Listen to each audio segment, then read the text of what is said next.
Kung Shell? Anong kailangan sir doon? Gagala lang. Matagal nang hindi nagagala dyan eh. Ano nyo sir yun? Kasamahan namin. Pangalan nyo sir? Iwan ko pa i-lisensya sir. Hindi sir. Hindi na. Taga saan sir? Nor Sagari lang din. Ano sir, alam niya pupunta kayo sir? Hindi. Ang kausap ko yung misis niya eh. Ewan ko lang kung nandiyan siya ngayon. Yung misis niya. Oo. Sabi nyo na sir, expected na lang kayo kasi hindi kayo papasukin mo pagka... Sa pangalawang gate. Matagal na akong dumadaan dito eh. Ewan ko lang. Siyempre, si sistema ng ng gwardiya. Sige sir, pagka... Oo. Ano lang ako, Nor Sagari lang. Okay sir. Okay. Thank you sir.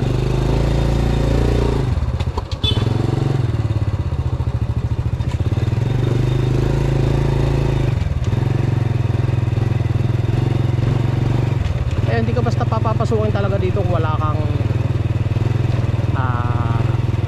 anumang pupuntahan. Wala kang kilala, medyo maigpit. Kasi ano nga naman to reservoir. Kaya kailangan valid yung iyong reason para papasukin.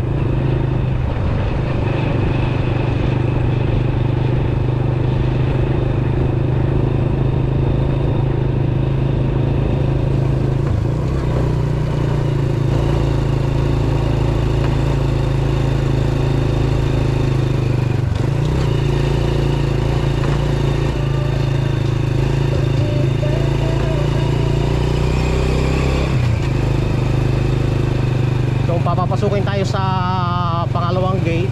Doon na tayo kakain sa itaas.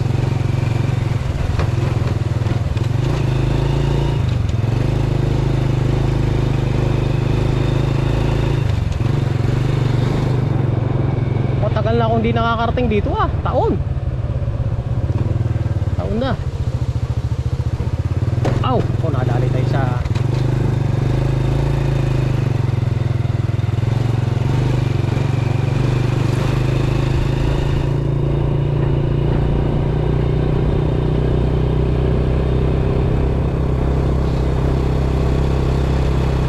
pamasyal dito guys kasi dito malamig, parang Baguio.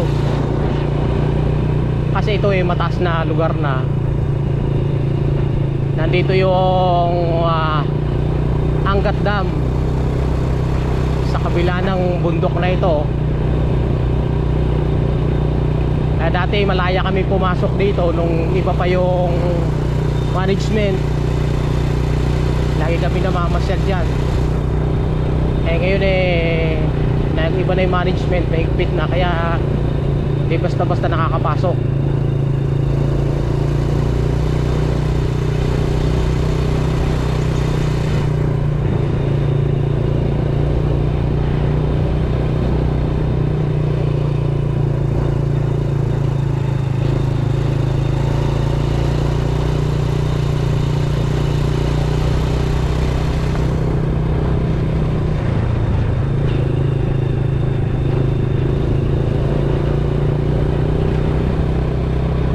Sa mga matutulin magpatakbo, pasensya na kayo, hindi ako nagpapatakbo ng matulin sa motor. Lalo't kung ang daan ganito, zigzag road. Talagang takbo ko dahan-dahan lang. At unang-una, nagsa-sightseeing ako. Adventurer.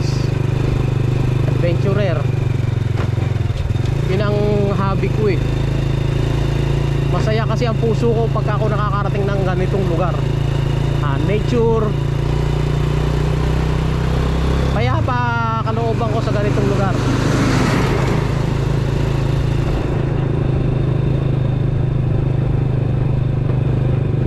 Nakikita nyo sa travel ko, karamihan ako solo.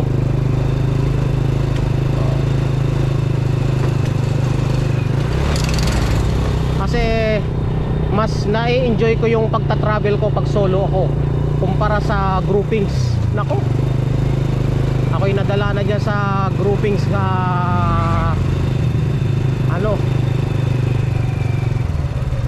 motor ride. Siyempre hindi ka magpapaiwan kasi meron ka kasamahan na iniintindi. Kaya kung ano yung takbo nila, gagayahin mo. eh may magandang lugar hindi mo mahintuan kasi groupings lang inyong ride. Ayoko na ako ng groupings. Magsosolo na lang ako, ma-appreciate ko pa yung bawat pupuntahan kong lugar na magaganda. Pag hihinto ako, walang pipigil sa akin, walang iintindi sa akin, wala akong iintindihin. Sumalaya.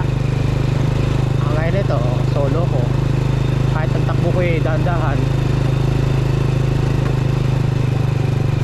May mga vlogs din naman akong group riders.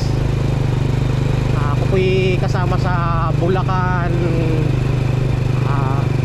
Motorcycle Riders Federation, BMRF.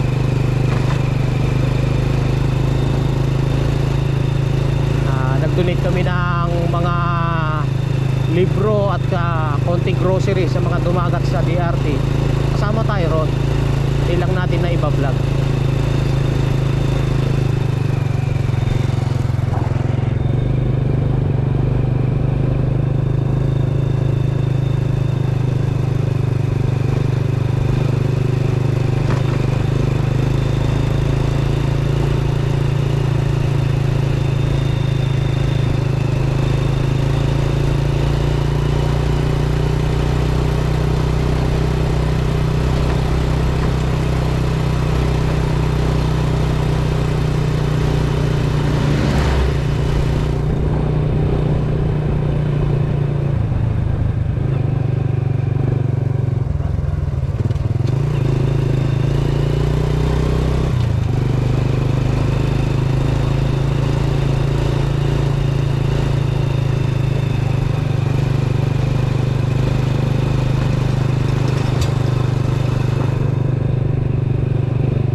Kalikasan na alagaan para sa ating kinabukasan.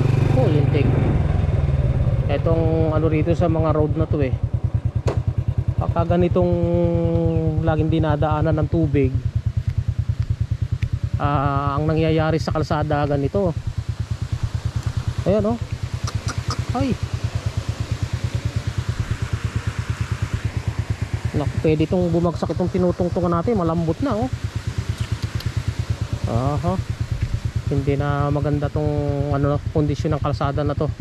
Kailangan lagyan ng riprap.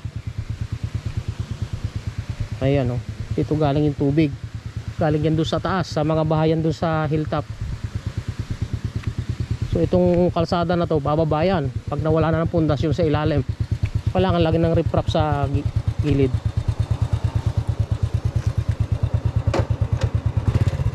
Let's go.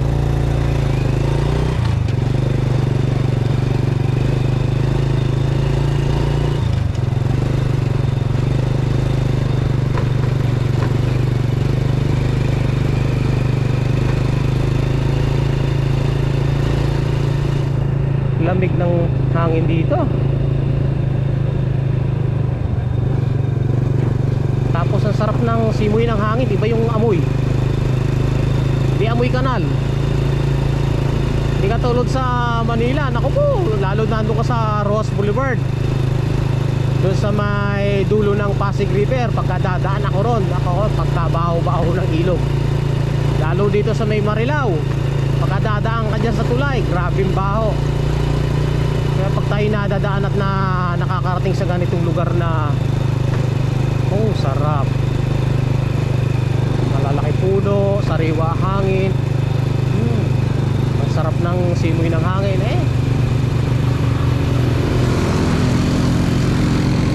Talagang nakaka-relax ng feelings. Nakaka-relax ng feelings.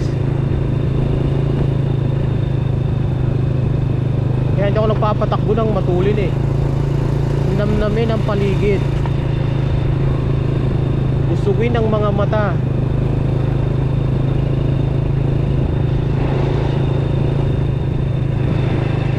Ng magagandang tanawin sa paligid. Yes. Malapit na tayo sa second gate. Ewan ko lang kung tayo papapasukin sa second gate.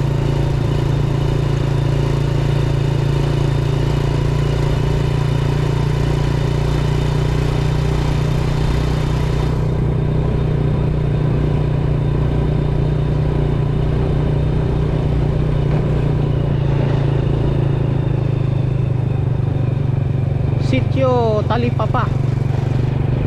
Sitio Talipapa pala to.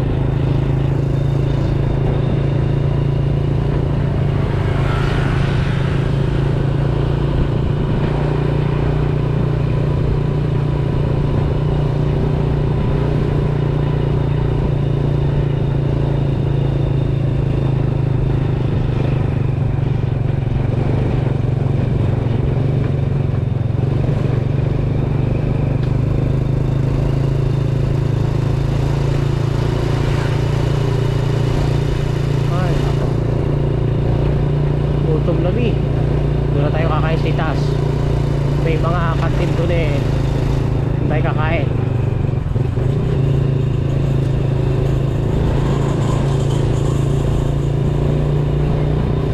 Diyan yung second gate. Ayun. Tignan natin kung tayo papapasukin.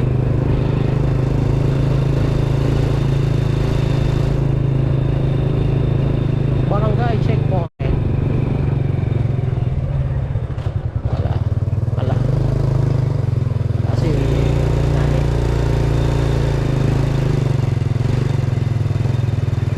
Good morning, sir.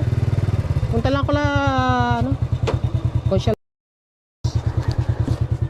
Iwan ko yung ID, sir.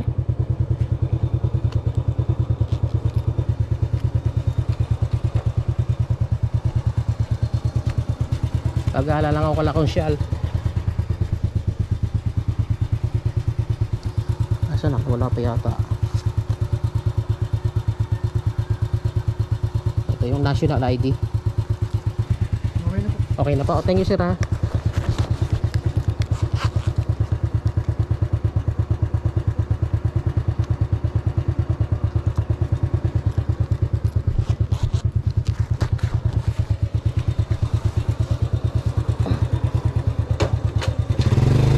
Thank you, sir.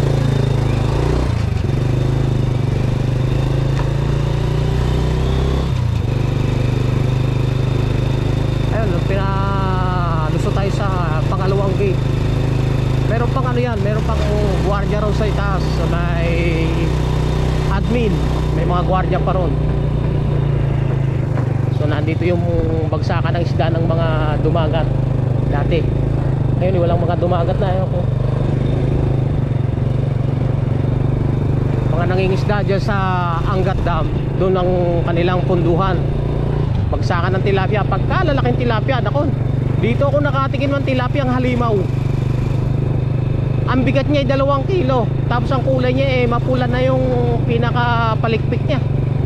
Tapos ang lasa niya hindi na masarap. Hindi na masarap yung lasa niya. So dito muna tayo. Papunta tayo kala Konsyal.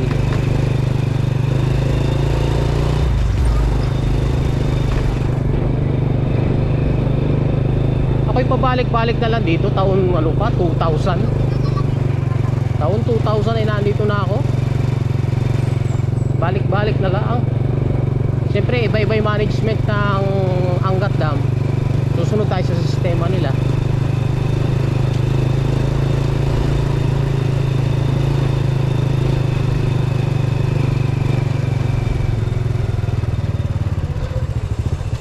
Ayan, may gate na.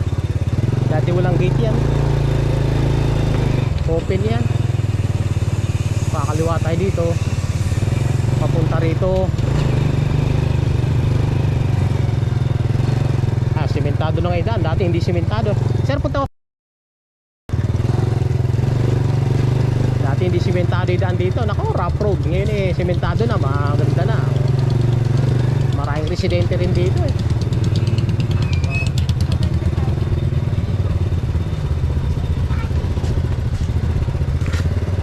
Bango Nakakagutom ang niluluto Sarap. Nakakagutom ang niluto.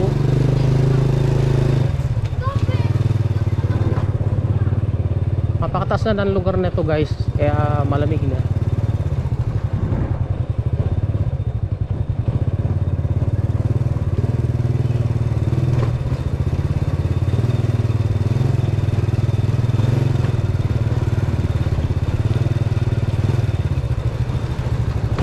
Dati pag dumadaan ako rito, naglalakad lang ako. Tapos nangunguha ko ng ano rito, ng wild strawberry. Ay, wild strawberry yan eh. Walang bunga ngayon. Plus ito nakikita pa yung baba eh. Ngayon mapakapuno na eh. Kitang kita yung city dyan eh, Kabayanan. Tapos dito ang daming wild strawberry. Lagi akong nangunguha. Ay ngayon wala na eh oh. Ang tanda matay na, iba na yung nakatanim.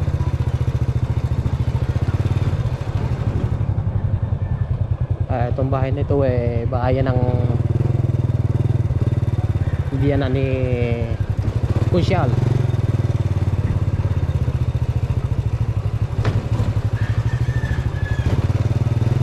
Actually guys, may daan dito papuntang Kabayunan, DRT. Dumadaan ako dyan. Ewan ko lang ngayon kung makakadaan. Ayan yan, papuntang Kabayunan. Ayan, Kabayunan. Ayan, dito tayo kay punta tayo ng kay ano eh, bahay nito. May na tayo pupunta dyan. Tignan natin kung makakalusot.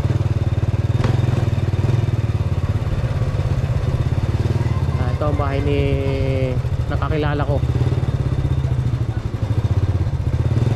Pero hindi na tayo tutuloy. Ay, may tao pa pala. Ako'y malabang pa ng kwentuhan.